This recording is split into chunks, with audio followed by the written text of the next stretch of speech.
Hello, hello. Welcome to Coach Rivals Teamfight Tactics Week 6. My name is Kyler, or Ancient Relic. You've probably seen me on the League of Legends streams casting a couple times, but we're here to give you the final round of the Teamfight Tactics Coach Rivals. This is our first time casting this with an actual caster, and this is my first time actually casting Teamfight Tactics, so you'll have to uh, forgive me for the little bit of rough start or any issues that I may have in the middle of casting. But I'm glad to have you guys all here, and let's talk a little bit about what we are looking at going into week 6 here. So it's been a really interesting set of um, it's been a really interesting set of circumstances that lead us into this final week of Teamfight Tactics. So what I'm going to do is I'm going to pop up the leaderboard here and let everybody see where the standings lie. Um, as we are waiting for everybody to get ready. So, as you can see here, we have a pretty it's pretty close up at the top there. Bebo Bay is about 6 points ahead of everybody else, but anything can happen here. You're looking at as you go through the game, based on your ending position, you're going to get a certain amount of points. So ending first gets you 8 points. Ending fourth will get you 5 points. Ending last will get you 1 point. So you're looking to accumulate as many points. And right now we're in a really interesting situation because Bebo Bay could, if they are, eliminated immediately, and Lyrazel, Lekshi, or Magros, if they take second, or third, second, or first, they could actually, it would only be second or first, actually, after doing the math, they could actually tie or go ahead of Bebo Bay in this final season. But also, that second through fourth spot is really close. Everybody's at 25 points, and because there's not going to be anybody getting the same amount of points in this last round, like that is a really up in the air. There is a little bit of updates. There were a couple people missing, so I believe got some information here about the like overall what happened going from week 1 into week 6 here. So everybody started out, was able to play week 1, but on week 2 we had someone missed the week 2. That was Blue Sai, who missed week 2, so they didn't get any points from week 2. And as Lyrazel is pointing out in the chat, they weren't able to make week 5, so they didn't get any points from there. We're also getting update that Magros won't be able to play this week. They're still deployed in for hurricane support in Texas. Thank you for helping out with that. It's always good to see people, working to help others in these situations. So we're gonna thank Magros for that, and you know, it's kind of unfortunate that they're missing the last week here, but would rather keep people safe and all that. So, um, I'm really excited to see because uh, Teamfight Tactics is a very different game from League of Legends. Obviously, it's more planning, and there is a little bit of luck to it. Did you roll the right augments? Did you get your 2 costs 3 stars, like all that kind of stuff? There's a lot of more higher level of luck that goes into it than a normal game of League of Legends. But I think that's what makes it so interesting. I have been playing TFT since the like since before it was even released in um, so I was playing the beta, and I had actually had a lot of fun with it. So I'm glad to see this is getting so much excitement and support. We're almost into the next season actually for Teamfight Tactics. So we're coming up on the last couple of we're coming up on the last couple of things for this current I don't remember what it is called, Inkborn Fables set, and we're about to go into that new set coming up here in patch 14.13, I believe. But I'm really excited to see. Yeah, set 12 drops on PBE tomorrow, and then I believe it is live a couple weeks later. And the new set is looking very, very exciting. I have been actually kind of excited for this. The ability to kind of pick up a like one round bonus or like a couple round bonus thing, like buy it in your shop is really interesting, and I love the unique scenarios that they're doing this. Um, got a Honeymancer fan out there. I am personally really excited for the fairies, and I'm also excited about seeing some of the new champions populate, like Milio making a really big splash as a 5-cost unit. We get to see Briar's debut in TFT, and we get to see the debut of Nora finally in the actual main client. It's not, she hasn't made her way to the Rift just yet, but seeing her in TFT is really exciting, and I'm really excited to see where we go for that. So we've got a couple minutes here while the rest of the players are getting into the lobby, and we'll get set up here real quick. But I want to hear what you guys think. Who do you think is going to come out on top? Do you think Bebo Bay holds his you know, first place spot, or is there going to be a little upset, a little bit of shake up in this final round? I'm really interested to see, because Bebo Bay has been holding strong, getting top four.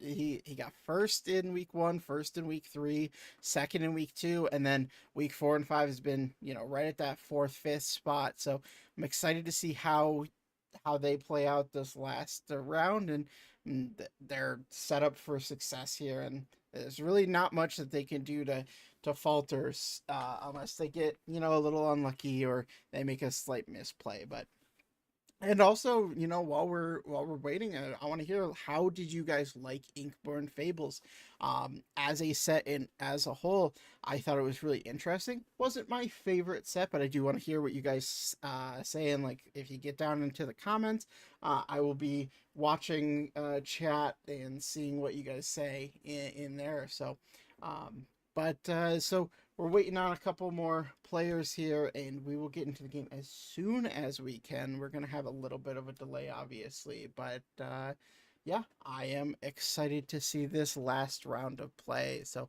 let's hear it. What are we thinking? Are we thinking Bebo Bay is going to keep that top slot, or do we think somebody's going to, you know, play spoiler this week? I'm looking based off of what I'm seeing from the previous weeks. Lyrazel has been constantly up at the top. I think that they're,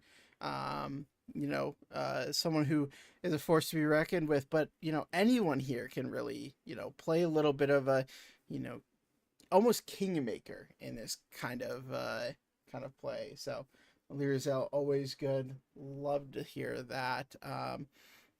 Yeah, I'm super excited to casting TFT for the first time. Is really, really something that I've been wanting to try out, wanting to do, especially with how much I played over the course of the 11 sets that we've been through. Yeah, it's exciting. Yeah, I am super excited for the new set as well. Yeah, let's hear it. What are we thinking going into this? Anything that people are expecting gets played a lot? I know that right now Kane has been a really strong unit, very heavily contested, right along with Bard. Bard is always a really good pick, especially if you can get that trick shot bonus going on.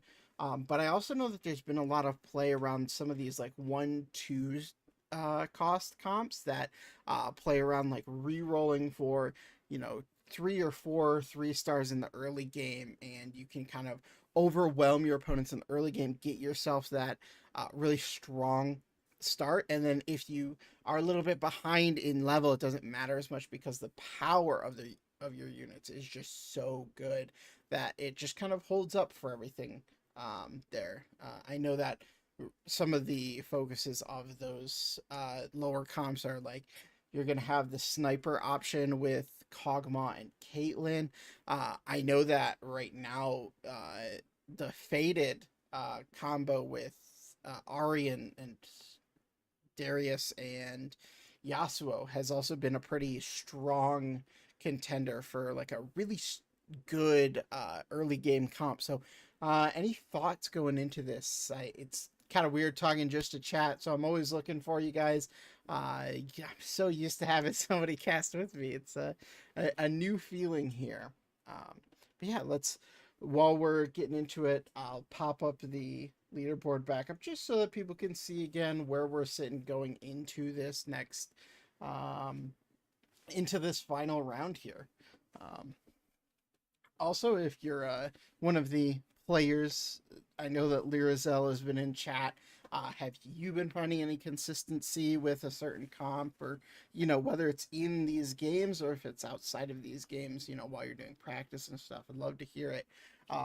Right now, I've been mostly playing around the like reroll comps, the early game stuff with the Kog'Maw, Caitlyn, and with the I've been doing a lot with Dryad too.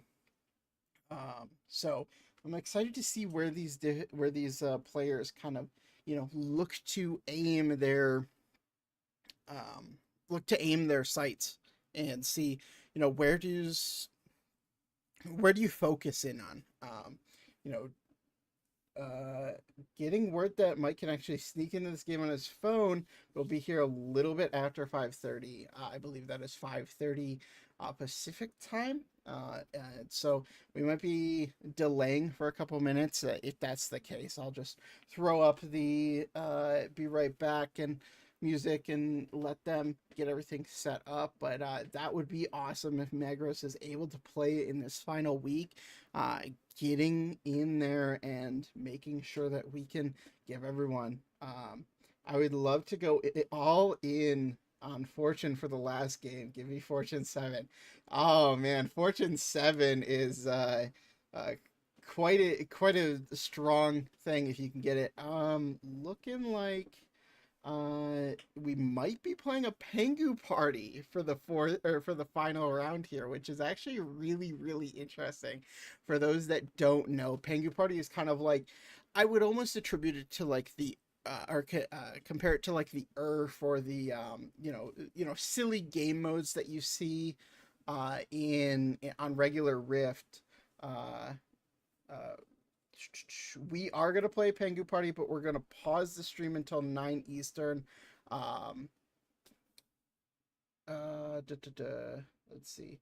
Oh, Pengu is just for fun while Magros comes. Well, if we're waiting on Magros, why don't I hop in and do a silly warm-up for you to fill that spot, and then we can show the viewers what a Pengu Party actually looks like. I could do that. That would be a lot of fun. Let's see if I can get this. Alrighty. So now you guys get to see from the perspective of somebody else who has not been playing with these players. But yeah, so we'll show you what the Pengu Party looks like, and then we'll get into the last round after that. So I'm going to put up the be right back in just a second, so that way we can get the last people here. And just transition over. I'll put the music back on for a little bit, and once we're ready, I will get into game with you guys.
right, we are in Hyper Roll. Unfortunately, Pengu Party did fall out before we were able to get into this, so we have a Hyper Roll here real quick. It's just a more, swift version of this. We want to get this done a little bit faster because once Magros is ready, we want to get this started for them. So we're going to play this.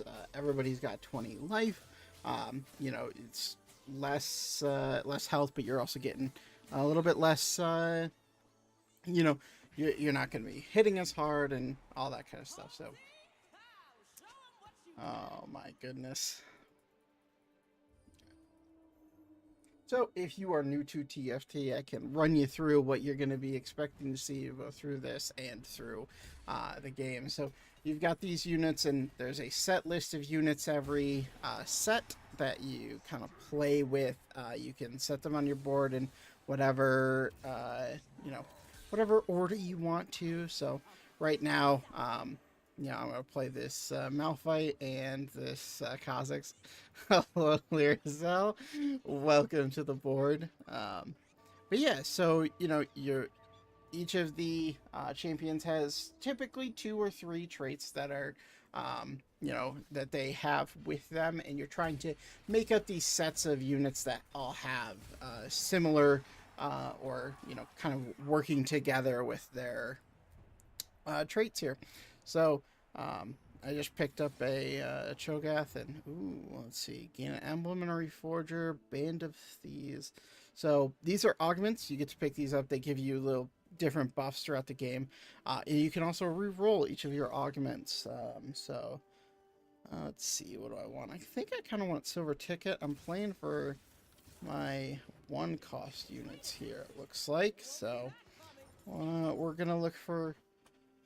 We get a free shop reroll every 4 rerolls, and we got 13 gold. So one of the things that becomes something, especially in these higher level play, that becomes really important is, what is your interest looking like? So you can see on the side here, you've got 5 little things that can light up, and that is your interest. So if you have 10 gold, you get 1 interest at the end of the round. 20 is 2, 30 is 3, up to 50. And there's some, there's some augments that can get you more interest on that. But a lot of people look to, hey, can I get to my 50 gold early without falling too far behind on, my comp, whether it's, the level that I am or the actual, units that I'm playing, are they, getting to their 2-star forms and that kind of stuff. So there's a kind of a weird balance that you want to play there. In this regard, like in Hyper Roll, you don't actually have the ability to level, you can only roll. Whereas in regular TFT, you have the ability to kind of like go back and forth between, I want to level, I want to roll for certain comps. So that's going to be a little bit different than what you would probably see in a normal game. Like what we're going to see after this point, but it's something to always keep a thought of, is like, how am I doing on levels versus everybody else? Am I, behind by a level because I'm looking for a unit to roll to, that kind of stuff.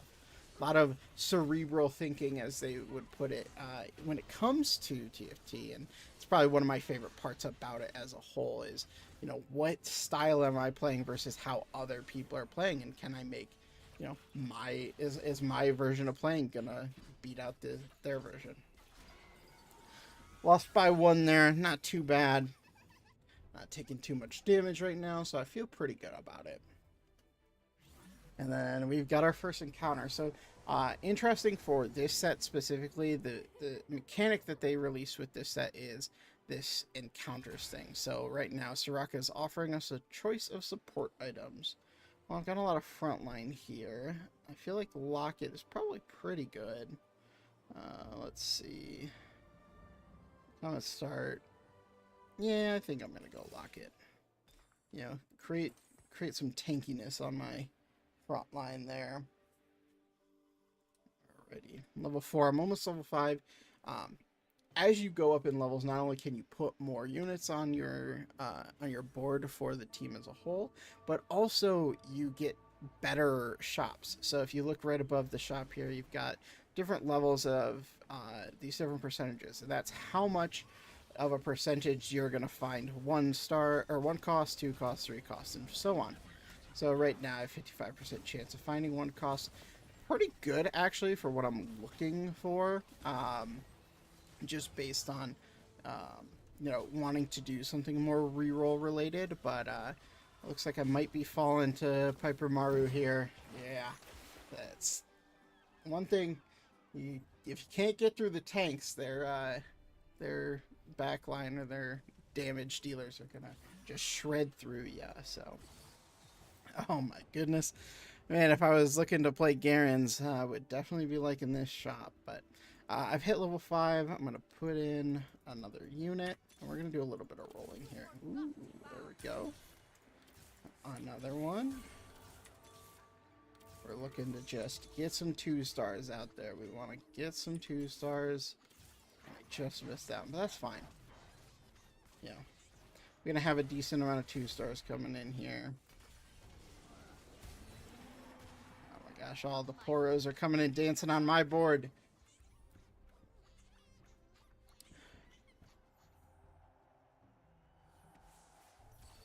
Alright, and we get to choose another augment. At most, you're going to be able to choose 3 augments throughout the game. So this is our second augment that we're looking at. Gargantuan's Resolve is pretty cool. Ascension. I don't know that I'm going to be utilizing that as well. Crown Guard. Not really. I feel like... Ooh, a Cybernetic Uplink is very nice, though. Whenever one of your allies at your team heals... Ooh, this is a really good one, actually. Martyr is very good for what I'm doing here. Oh, gotta get my roll in real quick. Alright, I need to start slamming items. I don't even know what's good right now. Let's see. Thieves' Gloves is really nice. Morello's. I do like the idea of a redemption. Get down there. And just like in regular League of Legends, you can build items. Each unit can hold a total of 3 completed items. So you have, individual component items, and then you have completed items, which is a combination of 2 items. Obviously items will make your character stronger, but each completed item is going to do something different. So Rabadon's relatively similar to Rabadon's 20% damage. Gensu's Ray Blades attacks grant 5% stacking attack speed. So as you attack more, you attack faster, which is always one thing. So just threw in an eco that's going to trigger Mythic to go off, as well as having Heavenly off. So we'd like this as a starting point. See if we can't get Soraka. Really nice Heavenly unit to get here. Hey, and we finally hit our 2-star Hawkmaw. So I like to see that. I'm very excited to play with these guys. I haven't been able to play TFT with the Coach Rivals crew, which I'm kind of sad about. But it's very fun to play with them, even if it is just a fun match while we get ready for the final week here and waiting on our final player.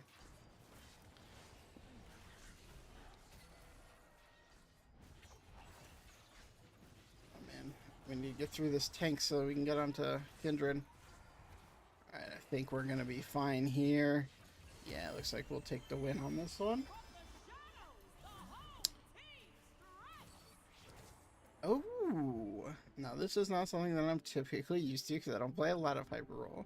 Recurve Bow, Giant's Belt, Chain Vest, or Champion Duplicator. I feel like I want to play with the... I feel like I want to do the Chain Vest here. I'll look for some more units here. Whole different... There we go. Whole different feeling when you're playing a style that you don't typically. I need to start slamming items. I don't even know who to put items on though. Let's see. Ionic Spark is typically pretty good. Maybe I put that on Nico. She seems to be near a lot of people who are doing casting. Of course she dies immediately as I put it on it. It doesn't look like it's too bad. I still win this round. Finally handing Zucchini their first loss. That was a good win streak. If we were playing in regular, that would have been a really good win streak to break. Alrighty. We got another mythic, but I want to lean into this heavenly aspect here. I don't think there's a bruiser that I can really do there, so reroll. Come on, we only need one more Kha'Zix. Let's get that Kha'Zix. Another Cho'Gath. Ooh. Starting to get close. What could this combo mean?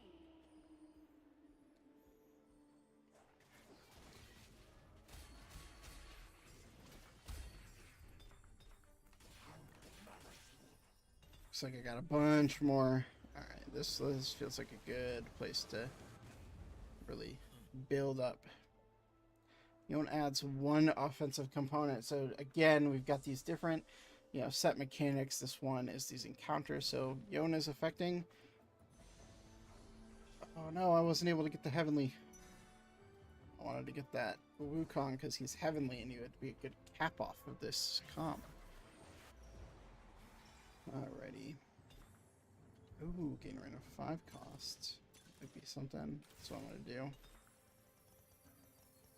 Man, my bench is so full.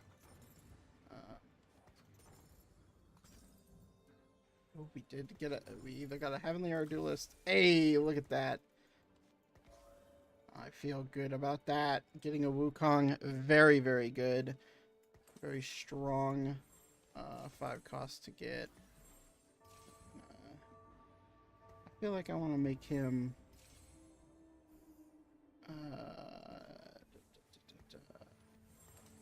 make him look like this. Just slam items on him. Gotta get that extra power going.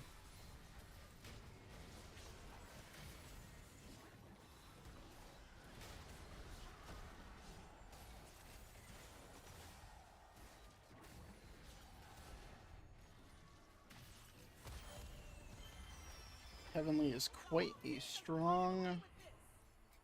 I just realized now that I'm thinking about it, I don't know that there is a 5-star. Oh no, I guess there is Irelia. Yeah. Oh, I forgot to do rolls for my. Try to cap off a couple of my 3-stars. Really only need 1 Kha'Zix. Okay, we're gonna sell those 2 guys to get Soraka. Soraka's a good 3-star carry. We can get it.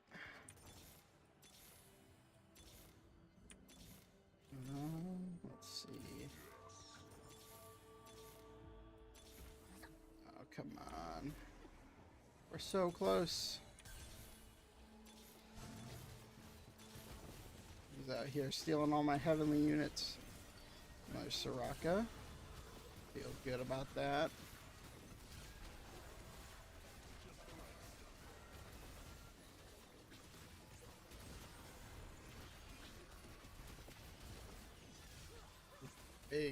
Big damage from Wukong there.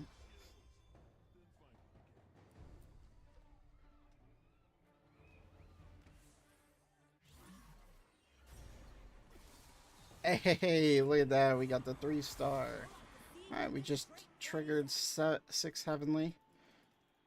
The only way to get to 7 heavenly would be to get that emblem. I'm not super worried about trying to get the emblem. I feel pretty good as is with the 6 heavenly. Would like to see another Wukong or 2. And I would like to finish off these Sorakas. So that's what we're going to be looking for as we roll out through the final rounds here.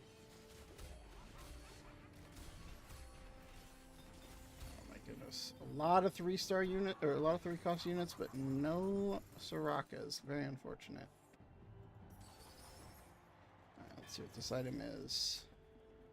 Let's do this, and we'll slam this item onto her, and here we go. We're looking for the Sorakas. Also picking up some Nico's, because Nico is another one that I can relatively easily 3-star here, it looks like. With that, I'm only one away from that Nico 3-star.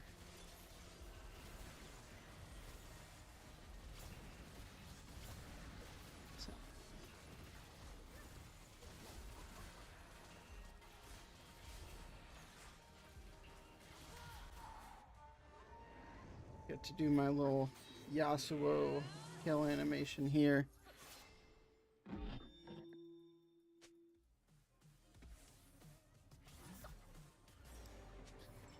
Alrighty. Let's see. Edge of Night, Archangel says Sunfire Cape or Last Whisper. Well, I'm thinking I want to keep my tanks a little healthy, so I'm going to grab this Sunfire Cape. And we're still looking. Oh, that's an Eco 3-star. Love to see that. Oh, and there's a Soraka. I feel like I can do this. Alright, we're gonna get rid of the thought that we want to try to hit that 3-star Cho'Gath. As fun as that would be, I'm looking for the Sorakas now. Don't know if anybody else has Sorakas. I should have looked through the rest of the board to see where they were at with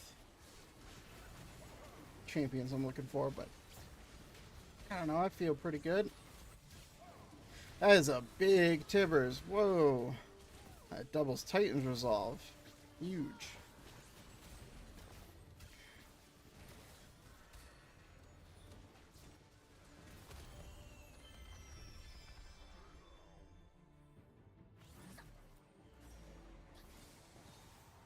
Alright, we're level 9. Oh, I need to put another unit in.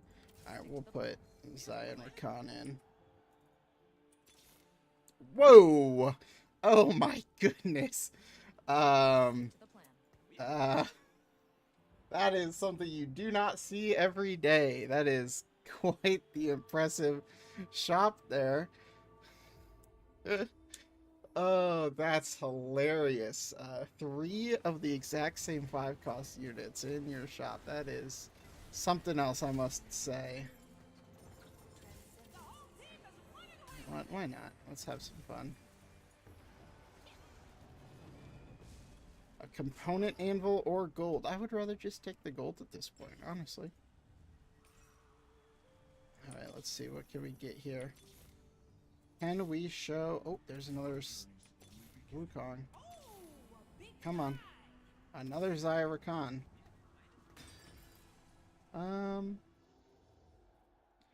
You know what? He's probably going to like the Warmogs here. Man, I don't even know what to do at this point. It's crazy. This is quite an impressive showing from just, you know, a fun match here. Show you guys what it looks like to, I guess, hit. I just hit.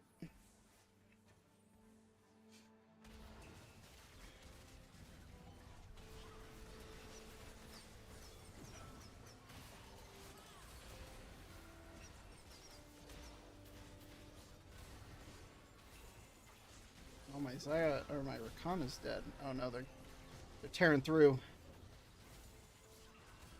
Come on, Soraka, do some more damage here. You know, there's Soraka. Yeah, there we go. Okay, come on. Oh, that Kindred was just impressive. A very good Kindred there. Oh gosh. Another item that I don't know where to put. I guess we can do Jeweled Gauntlet and put that on here.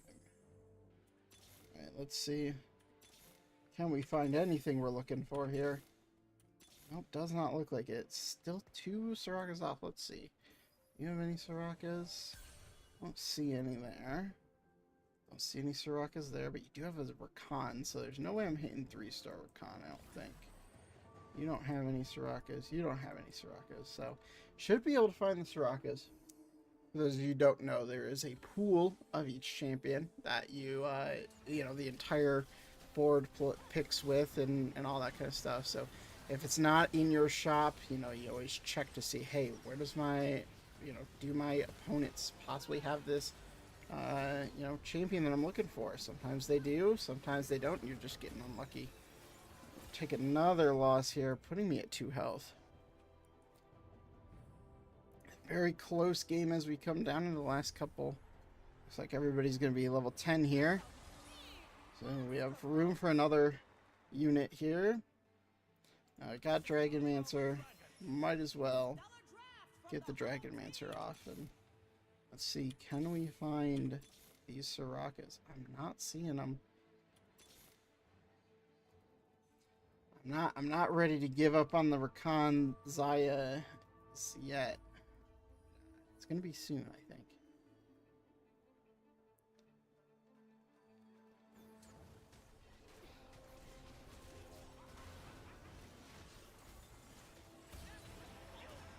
Oh my goodness. 3 stars galore, but nothing I'm looking for. Onyx Steadfast Heart is pretty good. Let's grab the Gnasher's Tooth though for the yep, and then I want a let's do another redemption here. Throw that on to Nico. Alright, let's roll. Oh, there's a Soraka. We only need one more Soraka. Show it to me, show it to me. Show me the Soraka. Where's the Soraka? Oh, we could not find the Soraka. Let's hope that that does not spell our end. See how we do here. It's the other person that has the Rakan here. Looks like my backline is a little bit in worse for wear here. Yeah, I think I might lose it here. Unfortunate. Unfortunate, just could not find that 3-star Soraka. Sometimes that's just what happens. And killed by the adorable Flumptoporos. 4th place here, but we'll keep watching, see how this game wraps up. Lizelle playing a Dragon Lord stage comp. Very, very strong with the extra, true damage and stun, at 8 seconds. And the Sage with the Omnivamp, very strong combo. Zucchini's got Storyweaver 7, creates a very strong Kale, and the Artist Hui is making duplicates of himself, it looks like. Hui has a unique ability to... Oh, Zucchini is only 1 Hui away, actually, is why they've got the Hui in the spot there. It looks like it's 3 turns. I don't know that they're gonna get that for 5th turn. Let's see. And the Zucchini Lyrazel takes out... I don't know who's taking out who. They're all playing the Poros.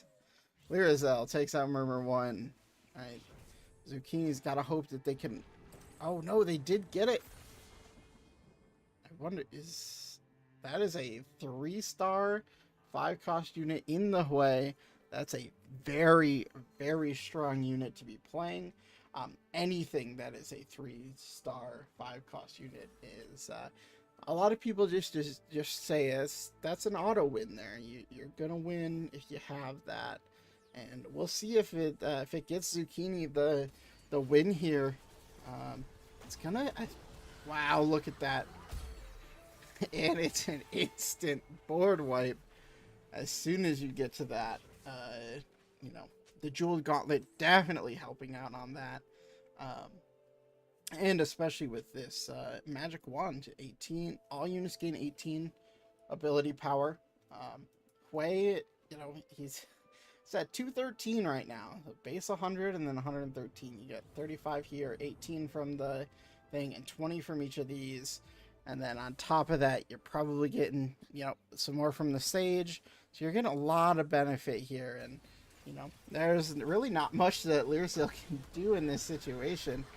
And there it is. Coming out with a 3-star Hui in the Hyper Roll to take this fun match while we wait on our final player here. And congratulations to the Flumptoporos for taking the top 3 spots in this. So we will head on back to our waiting room So we're just gonna wait. It looks like Magros is online. So in a couple seconds here, we should be getting information. I will keep you guys posted as soon as we get into the game. I'm gonna let you know that this is starting soon. So I'm going to take a quick break while we wait for this game to get going. And as soon as I am able to see the game, I will bring you guys into it and let you guys see it. So please stick around for round 6.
Right, I am just about to be loading in here.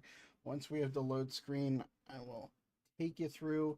We can look at these standings one last time as we hop into the game here.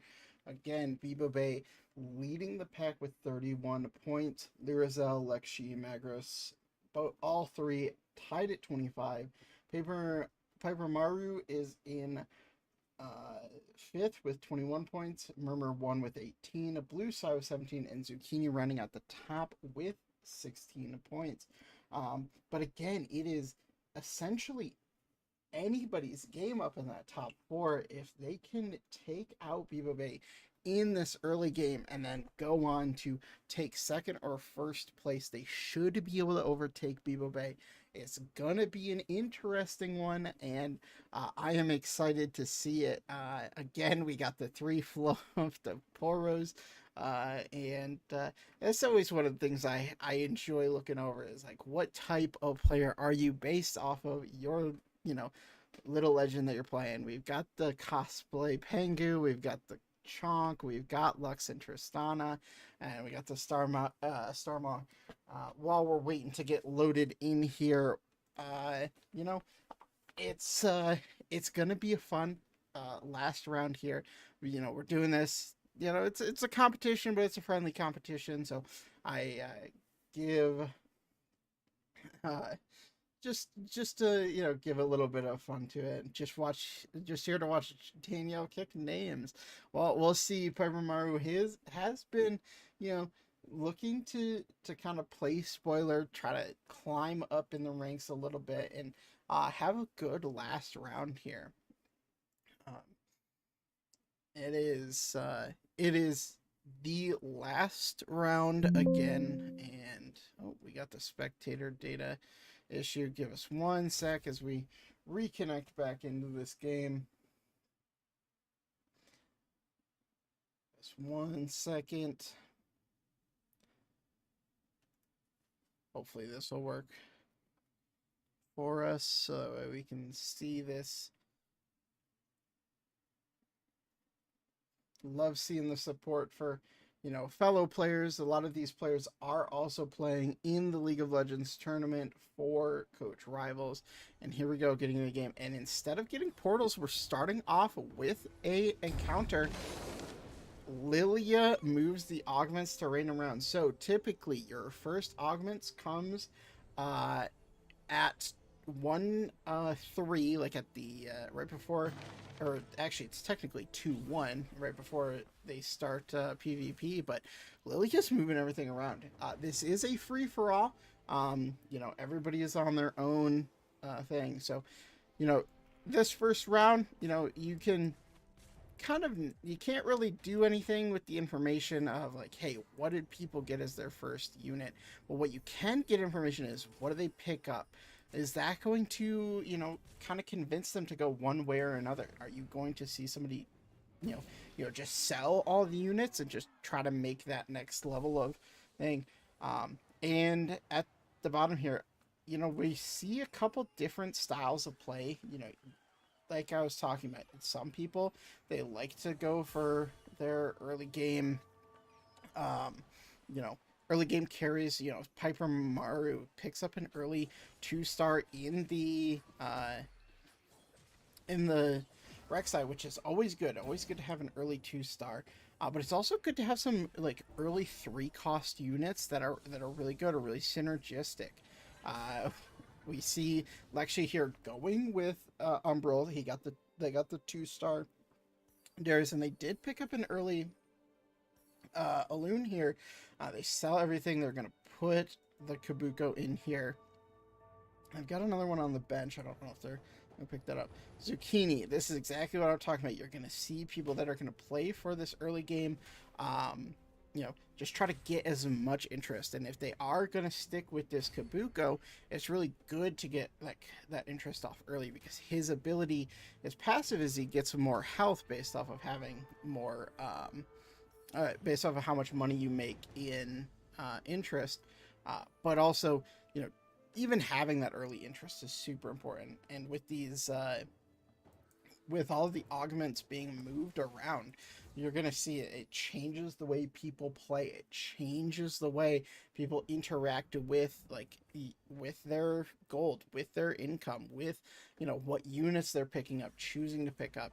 People are going to we see some people start to kind of suss out, like, what do I want to play? Lexi, pretty heavily into that Umbral, hopefully looking to find, maybe the Yone. He's probably looking to find the Yorick, that kind of stuff. But you're still waiting to see. And as all of these players go through and get this first round without that augment, how many of them are actually playing for the long game? How many of them are playing to get that early advantage in the early game?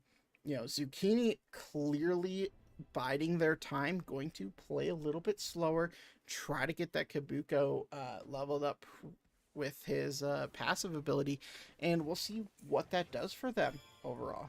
Got the Heart Steel stack, or the Steadfast Heart, which is a very strong item.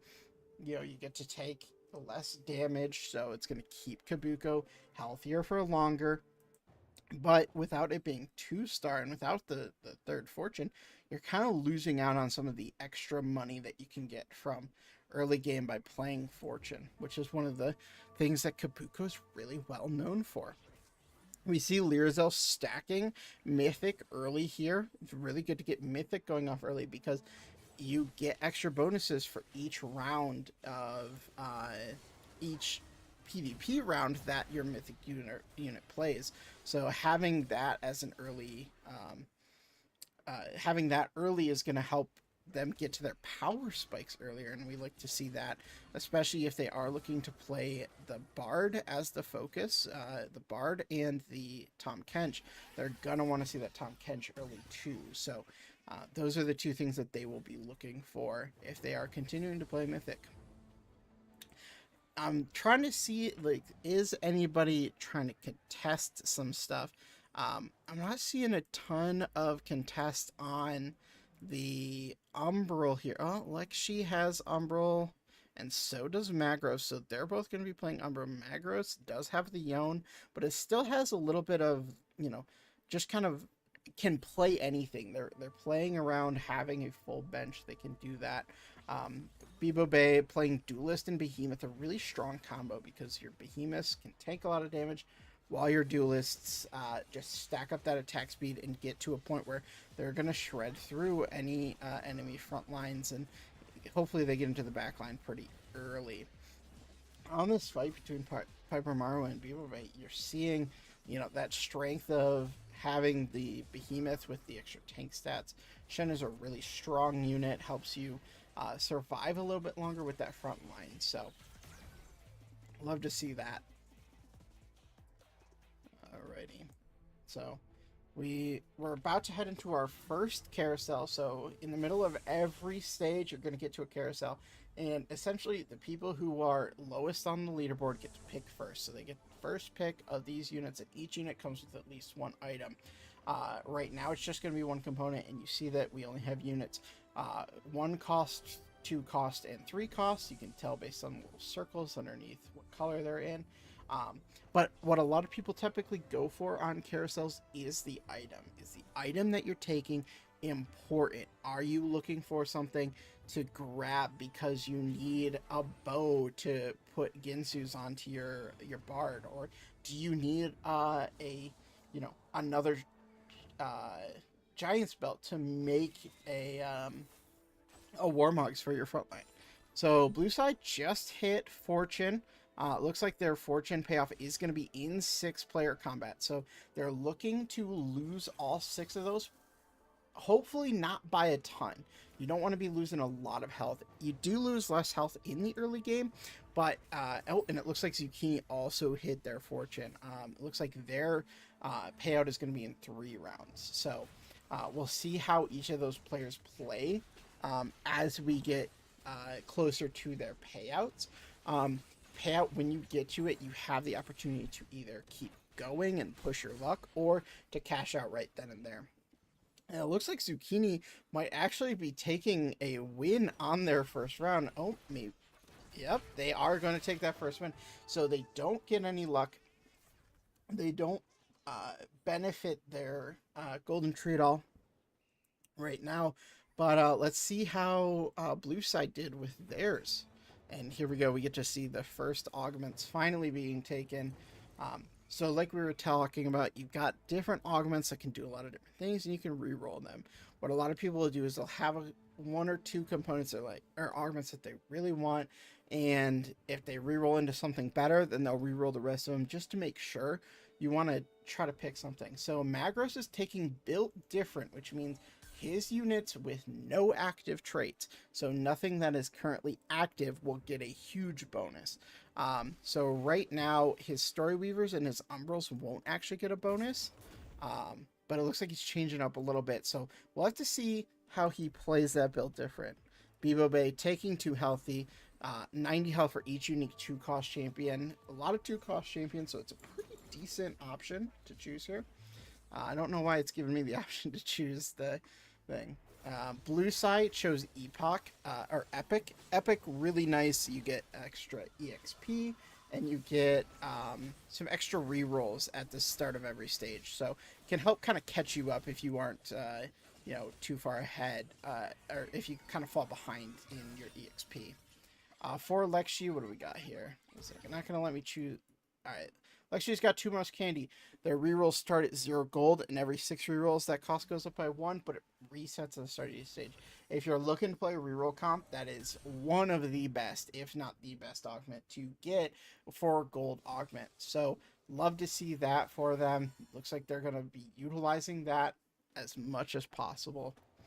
We got Jeweled Lotus for Zucchini. Just going to give your team the abilities will critically strike. You get a little bit of extra critical strike there. Lucky Streak for Lyrazel, gain a Gambler's Blade and a Magnetic Remover. Gambler's Blade is really, really cool. It's an interesting item, and he did put it on the Bard, which is, very strong choice. You get bonus attack speed per gold in your bank up to a cap, but every attack has the ability to drop gold. Really good econ item to take here, and wow, we already get our next augment. It looks like we'll have another augment in 3 rounds. So, uh, Lyrizel, seeing the lucky ricochet, the trick shots bounce an additional time, for 40% of the original damage. Really, really strong, especially on the bard. Now they're just going to be looking to level up this bard, get it to 2-star, maybe even 3-star. Murmur 1 has Inspiring Epigraph and Combat Caster, really looking to, um, you know, kind of tank up in the beginning and then allow those tanks as they die. Your next unit is going to get a shield and get attack speed that stacks up. And Murmur 1 is probably looking for Kindred right now to be the last one alive, so that it is getting a good decent sized shield, but also a huge amount of attack speed to make the Gnasher's Tooth even more effective. So that's what we'll probably be looking for there. And we see it kind of, works even without the need of people dying. Clears out Lyrizel pretty quickly. Lyrizel, not the strongest front line, which might have caused that, but still very, very strong combo of augments here. Piper Maru, you have my Sword and Reaper crest. So Piper Maru is also got the Kindred here, but is looking to face more into that Reaper, and already has 4 Reaper active, which is really strong. You create a bleed chance, you get critical strike, and I'm expecting Piper Maru to really lean into this Yone and into this Kindred. I don't know if they're looking at the other players, but they should notice that the Kindred and the Yone are relatively contested, so they might not be looking for 3 stars of each of them right away, but it's definitely something to be careful of. If they do kind of get 1 or 2 away from that 3-star Yone, they're going to, like I said at the beginning here, Yone has been a really strong unit pretty much all throughout this set, but even now, with the most recent buffs that he's gotten, it has been kind of running away with the entire field. So I'm liking Piper Maru's chances here. All right, another encounter. Akari grants increased player health. So this game is going to last a little bit longer. That increased player health does mean that everybody is going to be a little bit tankier. I don't know that Bibobe has lost yet, so you see an extra 10 health. That could be an extra 1 or 2 fights in the early game, maybe even 3 if you're really lucky. But in the late game, that is 1.5 fights, and that's how much extra you get. So definitely interesting to look out for that.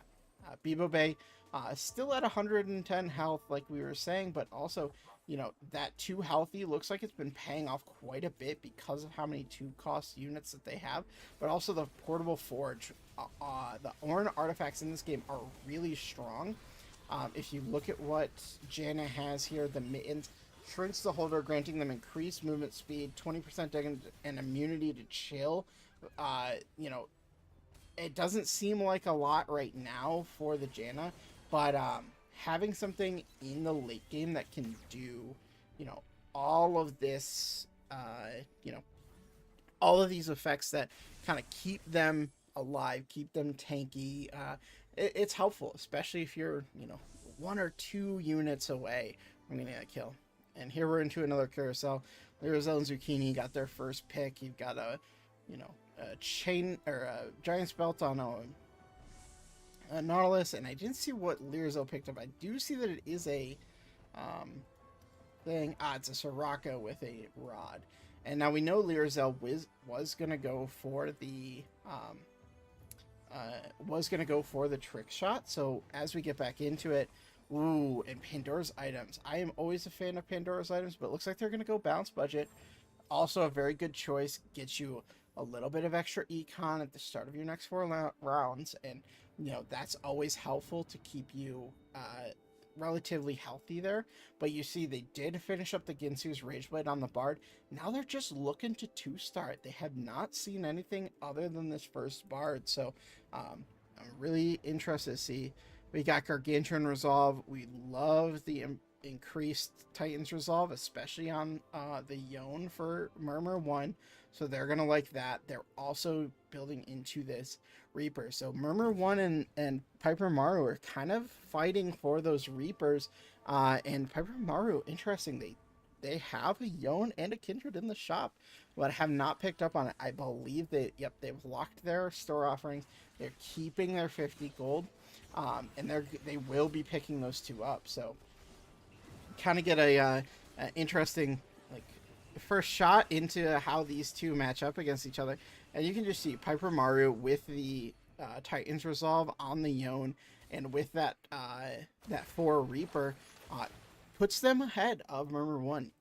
And even without being able to get the Gargantuan Resolve, which is one of the best augments for Yone, for Reaper comps in general, does feel pretty good to be able to beat the person that you are kind of contesting in these in this fight.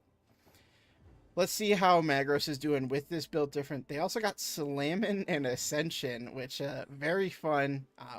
I love slamming because I do like to just build items as quickly as possible.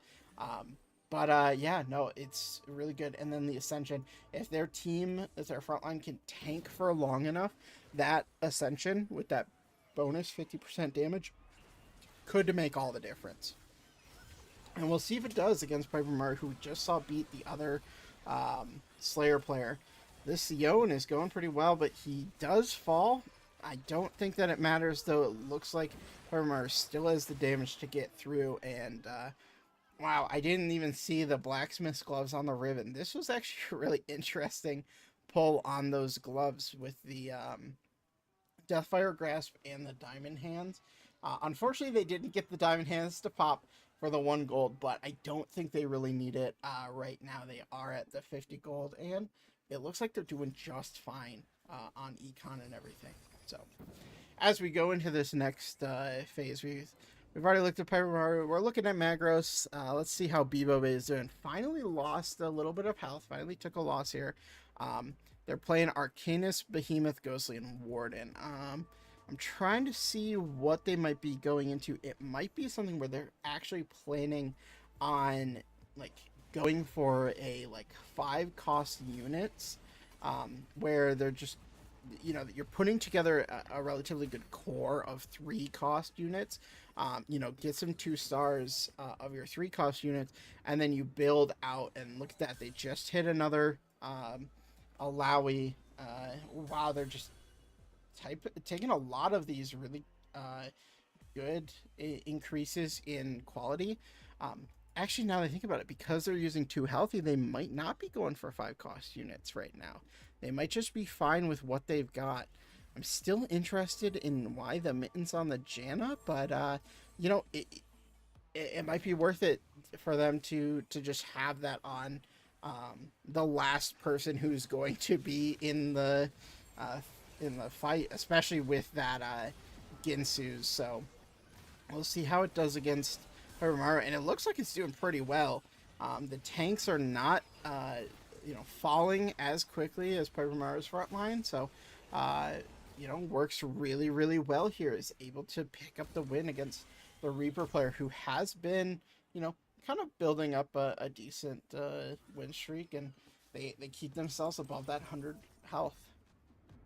Oh, picking up a Morgana. Morgana's very fun to see. A Sage and a Ghostly means that they're going to trigger the Sage bonus and trigger the Ghostly bonus. So the Sage bonus is just a really strong bonus overall, because your team that is in the back 2 rows gain that extra AP, and in the front 2 rows you get that extra Omnivamp. So they're really looking to have this Janna kind of be the carry, be the strongest out there, and with only 3 more Jannas needed to get a 3-star Janna, I can see it happening here.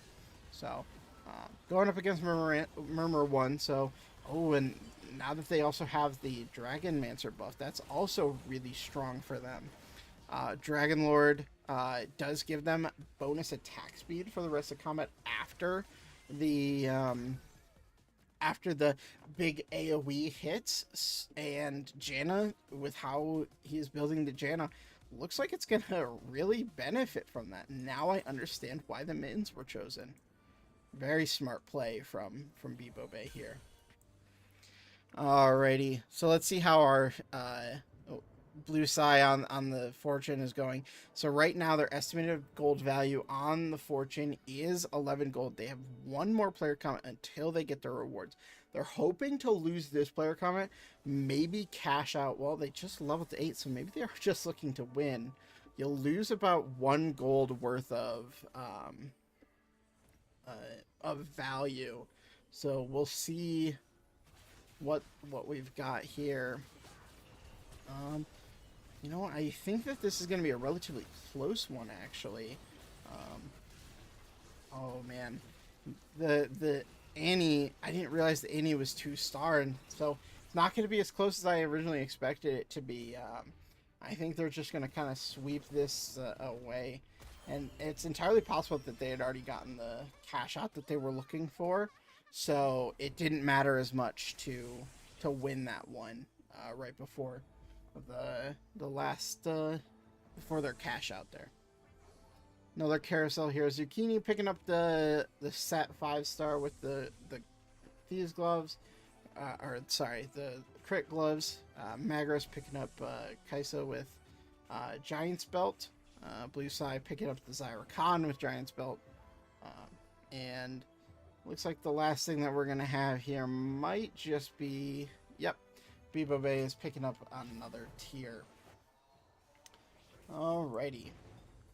Alright, so Lexi gets to choose between cashing it. Or wait, no, sorry. That was blue side got to choose. They chose the cash out. See, they just get a bunch of gold there. And now their next luck roll is for the next 4 rolls.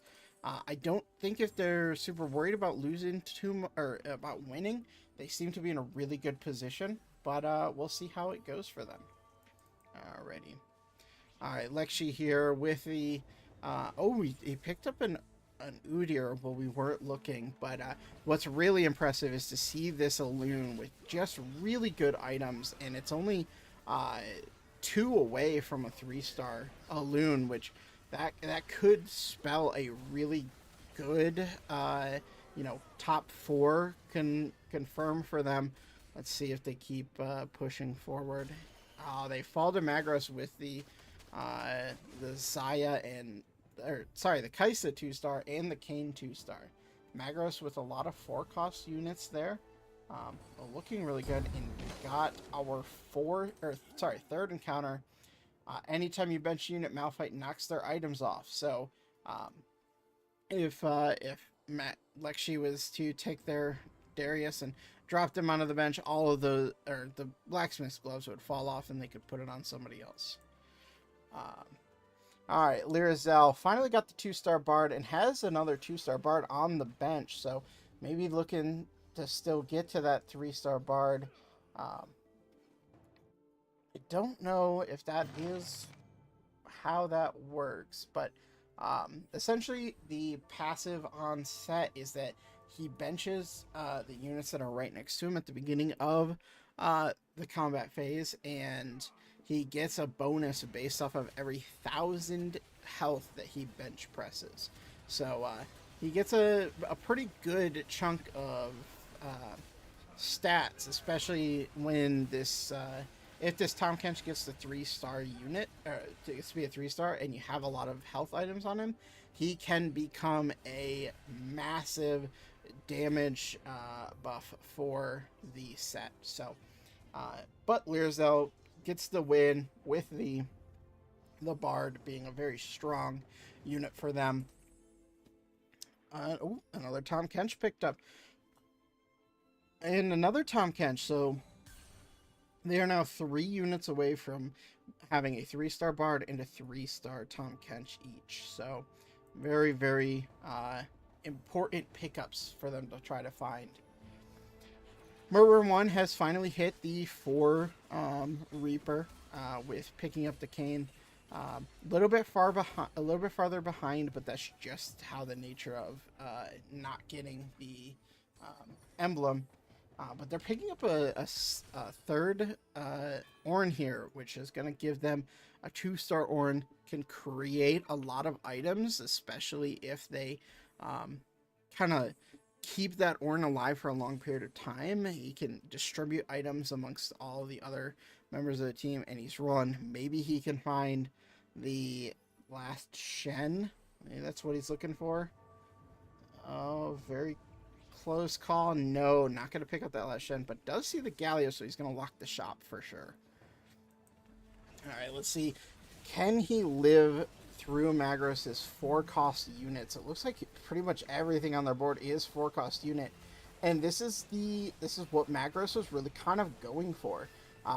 It's the built different comp. I used to actually do a lot of built different play when it was first released as an augment, and I think that takes Murmur 1 out. So Murmur 1 goes out in 7th. I missed Zucchini going out, unfortunately, but yeah, let's take a look at Magros with the built different. So Magros is just taking, hey, let's just grab all the 4-cost units, because if we grab all the 4-cost units, there's not going to be any overlap in traits, and that is going to create a lot of extra health and a lot of extra attack speed, which goes great on things like Kaisa, on things like Ashe, who really benefit from that, and even on things like Kayn and Ornn.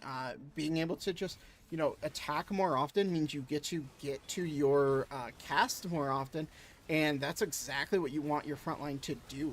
Things like Annie as well really like to get that, because it's a burst of health, it's a small burst of damage. So will it be able to get through Bibobei's thing? It's gonna be close. I don't think they're gonna be able to, just taking too much damage from the backline, and they do fall. The issue that they were running into is they couldn't get onto the Morgana or the Janna, who are going to be doing a lot of damage. Oh, Cinder 2-star for them, though. Let's see if that gets them any closer. Bibobei just hit 3-star Janna and has a Zyracon in their shop. Are they going to pick it up? Yes, they are. That should get them up to 3 Dragon Lord. Looks like the only other Dragon Lord that they're missing is the Lee Sin. I don't know that they're super worried about it, because they're focusing mainly in on that Sage bonus. And it looks like they also have Exalted triggered. Exalted is a unique trait that swaps between different champions every game, and you get a little soul core that gives you bonus EXP when you sell it. And I think that that's a really good way to kind of keep yourself in the game. And Blue Side might be in a spot where they fall here to Bibobei. Do they fall? They do fall right down to Bibobei, and Blue Side looks like they might be going out. One sec. Yep, looks like they are going out in 6th place. So Blue Side in 6th here. Very good showing from them, though. And now we've got another carousel. So now we're at the carousels where you are able to get completed items off of the carousel. Sometimes it's exactly what you're looking for. Sometimes you just gotta take what you can get at that point. And surprisingly, both of the 5-cost units are staying on the carousel. Nobody wanted them. They just wanted the items that came with the respective champions. And Magros is looking pretty good. Has 2 2-star Kaisas and 2 2-star Kayns. They might be looking to make each of those into a 3-cost or a 3-star, which would be a lot of. It's not necessarily a instant win like a 5-cost 3-star is, but it could be a lot of good damage that's coming out. So I do want to stick with this. I want to see how this is gonna go.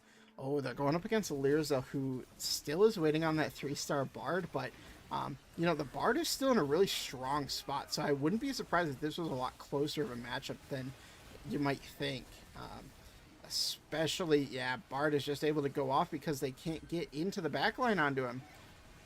One of the falters of this this comp that Magros has, might not matter. They do finally get onto the Bard, and it takes it out.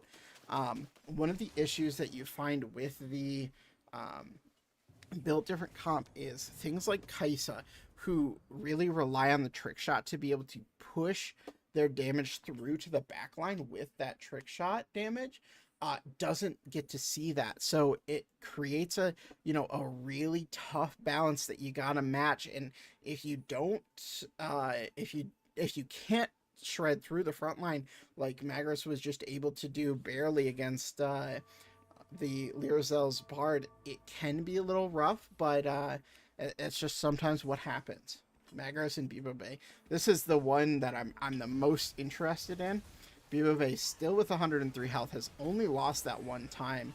But this might be their second loss. This might be just enough from Magros because of the build different. And you see, okay, it looks like Kaisa, oh man, the Morgana, being able to get their damage onto the Kaisa and onto the backline a lot easier than most others means that Bibo Bay takes another nice chunk out of Magros's health bar. And now we're getting into the dragon fight. So as we continue watching this, let's just do a little, round the horn essentially. Magros with the built different comp. We got Bibo Bay with the Sage Janna carry, really, really interesting. We've got Lexi with the 6 Umbral, really focusing in on the Umbral stats, and the 3-star Yorick and the 3-star Loon, hopefully soon. You've got Lyrazel really trying to get into that Bard 3 stars, only 2 away from that. And then Piper Maru, who is going the Reaper comp, and does have the 3-star Yone, which is a really strong pickup for them. Maybe they're looking to kind of push a little bit farther forward on that. Oh, and they just picked up the 3-star Kindred. So they essentially have their 2 core damage dealers.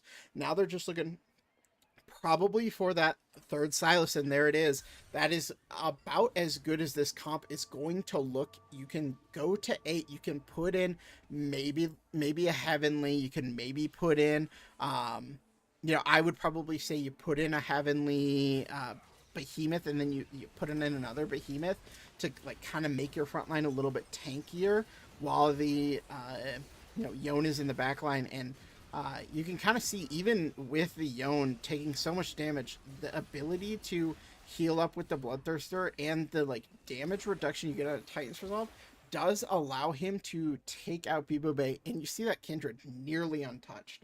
Very, very strong unit Kindred is, especially against something that kind of just places damage down.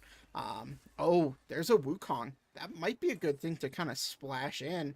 You take the Wukong, that gets you Heavenly, and you could probably also get a Sage in there if you go to 10. But, Piper Maru doesn't have a lot of money to do that with, but, if you think in long game, that might be something they're looking for.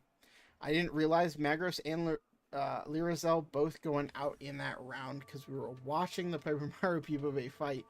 Lyrazel in 5th and Magros in 4th. I'm so sad to see Magros go out when he did, because it's so fun to see these built different comps go off. But let's watch Bibo Bay. He's fighting the ghost of Lexi right now. And Lyrazel saying, "Don't play Bard, kids." I couldn't get that 3-star Bard. Couldn't get it to do the damage it needed to. And Bibo Bay able to take out Lexi's ghost pretty easily here, it looks like. Yeah, really nice win. And Piper Maru also able to take it on Lexi. So it might be looking like a Piper Maru versus Bibo Bay fight here. As Zero grants 6 free rerolls that last until used. So we may be close enough that we won't see the full, all 5 encounters. It's very hard to see all 5 encounters. I've seen it maybe once, maybe twice. In my time, but I really just want to impress how good Bibo Bay's comp has looked here. Getting too healthy as an early option, and you have Exalted, which they were able to kind of utilize to keep themselves on top of their EXP gains without losing too much gold.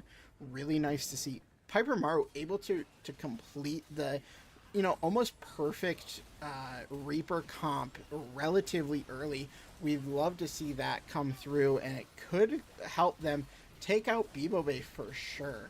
and then Lexi able to stay strong with the Umbral comp. They may not be able to take the win, but a third place is not bad here.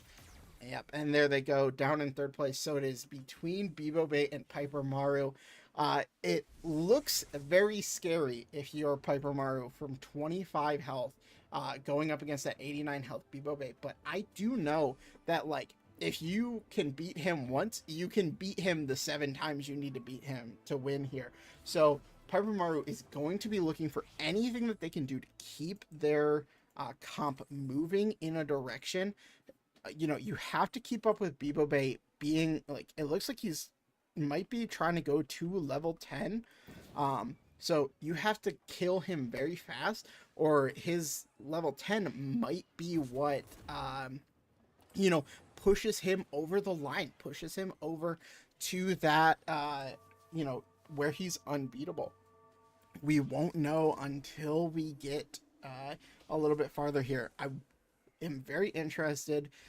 Some of it is going to come down to just straight luck, because you do have the blacksmith gloves on the Kane. You need to have something good for him to hit here. But also, the Yone able to get into the backline. You have to get him into the backline early, and you have to get him into the backline, you know, often. It does look like, you know, Piper Maru is able to take another, I would say about 14 health off of Bebo Bay, it seems. So, oh, there's the 2-star Rakan for Bebo Bay. So that is another big pickup for them. 2-star Annie. They're just rolling and trying to find as much. Now that they've hit level 10, they're just trying to get as many of these things up to 2-star and close to 3-star as they can. So this is where we're gonna see a lot of the you know, hey, how did you play in the mid game? Did you save up enough gold? Obviously, Bebo Bay was able to save up enough gold, keep himself healthy enough to get to this point, able to work through this. And honestly, I don't know. It's going to be interesting to see where these two comps evolve, because right now it does look like Piper Maru is not able to really get through the front line as well as they used to be able to, and they do take some damage. They're down to 6 health. So now they do get a little reprieve. They get to go up against the Rift Herald here first, but you know, it's Bebo Bay is a full 2 levels ahead of them. It does look like they've got about 34 gold saved up. That's not going to be enough to get them up to level 9, which is kind of what they need to maybe stabilize, if anything. We'll see how much gold they get off of this Rift Herald, but the other thing you need to think about is, yeah, maybe you can get to level 9, but do you have the unit to put in for level 9? And that is going to be the real question. Even after picking up all this stuff, you're up to 54 gold. You need about 60, so it doesn't look like you're going to be able to level all the way up. You're hoping that you can live with whatever this item is, live that one extra round, maybe get yourself up to level 9, and hopefully have something to put in there. It's going to be a tough one. Oh no, Bebo Bay. He's selling his board. He's trying to hit a 3-star 5 cost. Oh, he just missed 3 Wukongs, but I don't think that's what he's looking for. I think he's looking for the 5 cost Rakan. So he might be giving Piper Maru a chance to fight back here while he looks for that 3-star Rakan, taking another about, I think that was what, 24 damage. So he has maybe 2 rounds of that, and all of the Rakans, put them all in the front line. You only need one more Rakan. Where is it? Where's the Rakan? You need to see that Rakan. He doesn't see the Rakan. Oh my goodness. The Rakan, it's not showing up. Now, Piper Maru did get to level 9, but I don't think that matters as much right now. Just because of how Bebo Bay is playing this. Let's see. See how this works. Alright, 3 Rakans. Or 4 Rakans, sorry. 4 Rakans, not able to really do tons. there. Takes another 26 damage. So this is going to be the last round either way, I think. I think everybody's got like one roll and he doesn't hit the Rakan. So um, I think that is GG for Bube. Let's see how this turns out. I don't know if there is a good answer to this. Like the only thing I can think, yeah, is put him on the back line. I see. I would almost put the one Rakan on the left with the Ginsus in the back line because it gives a little bit of attack speed, but then you lose Rakan being on the side. If you have two Xayah Rakans and they're not the same unit, like if it's, you know, a Xayah and a Rakan, then you actually lose out on the lovers buff, and Bibobe takes second place here. Oh my goodness, what a what a last round. Good to see Bibobe try for the 3-star 5 cost in the Rakan. I would have loved to see it happen, but it just wasn't meant to be. And Piper Maru takes first place. I believe, if my math is correct here, I'm going to transition onto the leaderboard. I need to double check to see where people landed in that. Do I have the ability to see that? I know Bibo Bay got first place, so Bibo Bay is going to be at 39. Piper Maru goes up to 28. Oh my goodness, I don't remember where everybody ended. Let me just ask Piper real quick. I should have been looking at this, but that final fight, I was just so desperately hoping for Bibobe to show it. Bibobe to show it off. I really wanted to see it. But I'm just gonna check real quick to see if Piper Maru's got the final standings of that game. Hopefully they can pull that up for me relatively quick. I don't know. Can I see it in their match history? Can I see it in their match history? Oh, I see that they hit first place, but I don't see the rest of it. Give us 1 second while we look for this information. Oh, I feel so bad.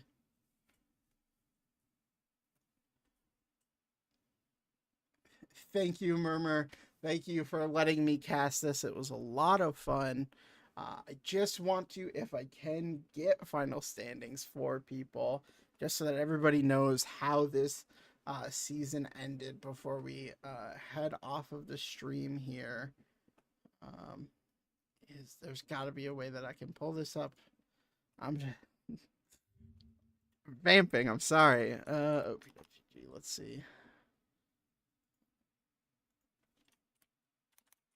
Let's see.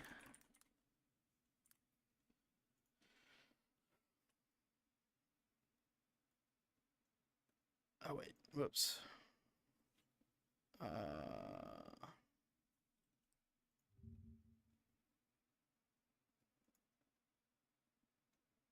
Update. Okay, here we go. So, all right. Bibo Bay with 7 points will end in with 38 total. So, working on my own side of things so that way you guys can get an update. Paper Mario gets 8 points, putting her at 29. Lexi gets 6 points, putting them at 31. Magros gets 5 points, putting them at 30. Lyrazel gets 4 points, putting them at 29. Blue Sai gets 3 points, putting them at 20. Murmur 1 gets 2 points, also putting them at 20. And Zucchini gets 1 point, putting them at 17. So I believe, if my math is correct, you will see Bibobe in first place with Magros. No, sorry. Lexi, then Magros, then Lyrazel. Am I doing my math? I'm not doing my math right. Oh my goodness. I am. Oh, we just got the scores in. So after week 6, in first place, we have Bebo Bay with 38 points. In second place, we have Lexi with 31 points. In third place, we have Magros with 30. Tied for fourth with 29 points is Lyrazel and Piper Maru. In sixth place, oh wait, one sec. Yes. Tied for sixth place is Murmur 1 and Blue Side both with 20 points. And then rounding out the in the 8th spot is Zucchini with 17. Let me see if I can grab that real quick and put that up for you guys to see. Just do this real quick.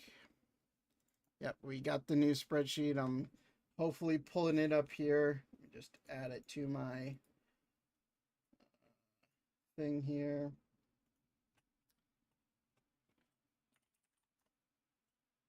Alrighty.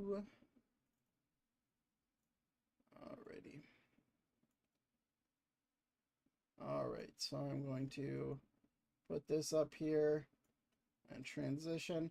So here's how you can see throughout the weeks. We have the final standings here. Like we had said, Bebo Bay in first, Lexi in second, Magros in third. Lyrazel and Piper Maru both taken tie of fourth place. Murmur 1 and Blue Side tying for sixth, and Zucchini in eighth.